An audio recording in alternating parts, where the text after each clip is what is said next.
Guys, kumusta mga ka-sounds? Gabi na naman, so malapit na ang pista sa patay. So, welcome to my YouTube channel, Sir Ka-sounds. So, ngayong araw ay magkaroon tayo ng panibagong setup para sa Halloween party celebration. So, bali dito sa pinag-trabahoan ko, ngayon yung Halloween party, so nagkaroon tayo ng setup ng lights and sounds. So bali gagamitin ko rito yung 6 channel mixer, 602, tapos Kibler na microphone dalawa, crossover na Warpdale, tapos yung mga parlors natin. So yung speaker naman is yung ginawa kong Subscope na D15 at DB powered speaker at yung OEM. Ito guys, samahan nyo ko guys, ipakita ko sa inyo yung aming setup sa ganaping Halloween party celebration mamayang gabi. So let's go guys.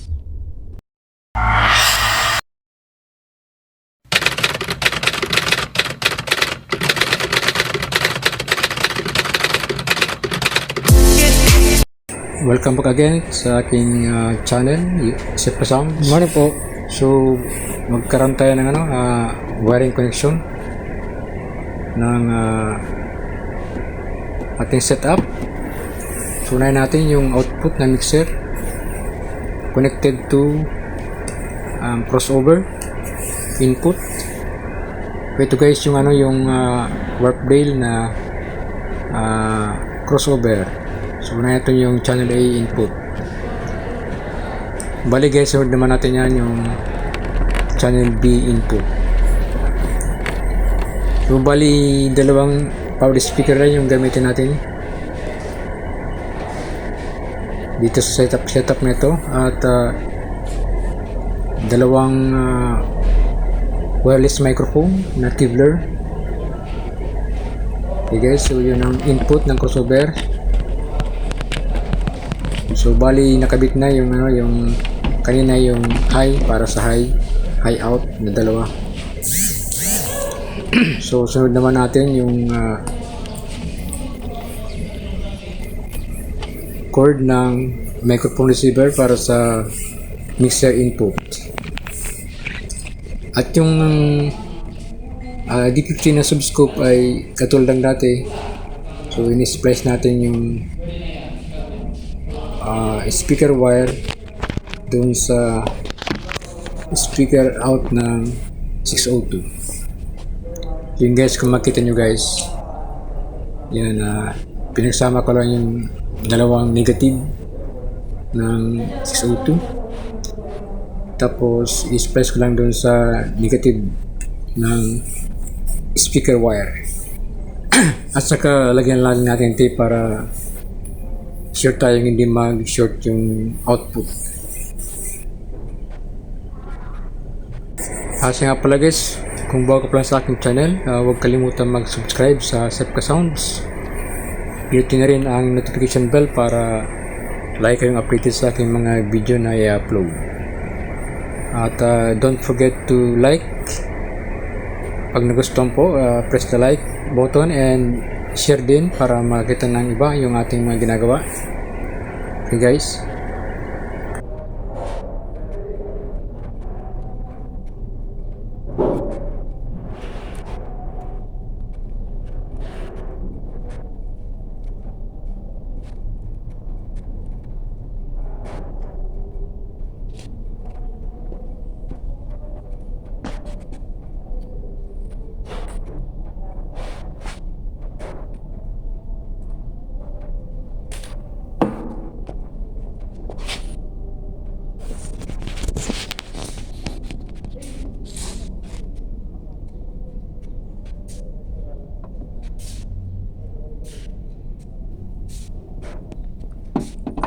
Ito guys yung yung input ng microphone. Bali ilagay natin sa input ng 6 channel mixer natin.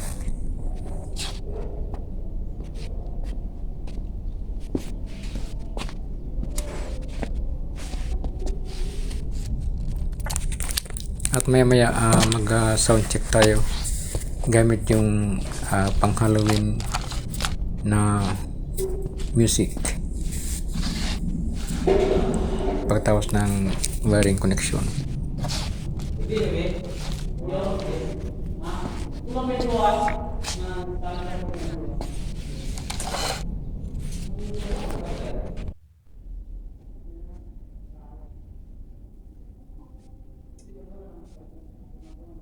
So yan guys ang setup natin. Bali pinagsama ko lang yung tatlong speaker kasi yung isa dyan, yung DB ang ganda ng high, at yung OEM naman sa mid, so magkasama sila, tapos kasama yung subscope na D15.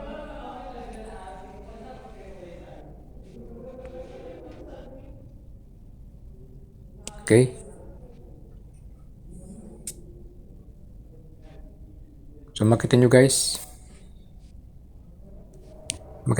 yung yung subscope natin, yung DB sa ibabaw, yung naka-tripod naman yung OEM speaker. So yun lang na tatlo ang setup natin ngayon. Tapos sa stage naman meron dong par lights, so para maging buhay yung mga decoration nila. So lagyan natin ng par lights.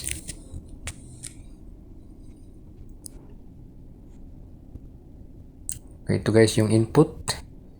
Input natin, dalawang input, A and B channel. Ito yung high out na dalawa. Yan.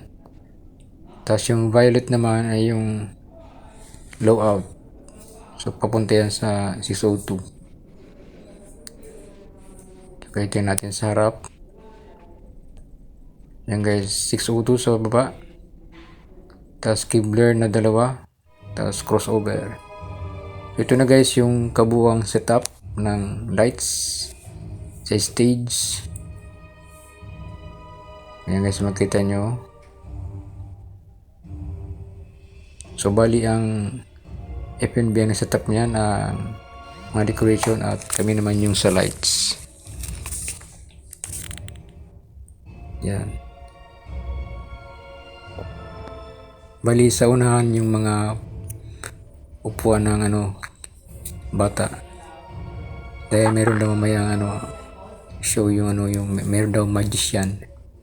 So nandun sa unahan yung mga bata.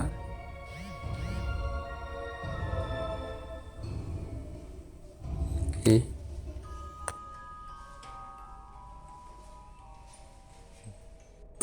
Balitin natin guys yung bandang likod ng venue. So mayroong backdrop para sa photobooth. Ito yung mga decoration nila sa aisle. Yan, center ng venue.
So hanggang dito lang mga sounds ang aming munting setup para sa Halloween celebration. So huwag kalimutan mag-subscribe sa Sepka Sounds, like and share, and paki-pindot ng notification bell para like and updated sa aking mga bagong video na i-upload pa. So thank you guys, God bless, and mag-ingat kayong lahat at mabuhay.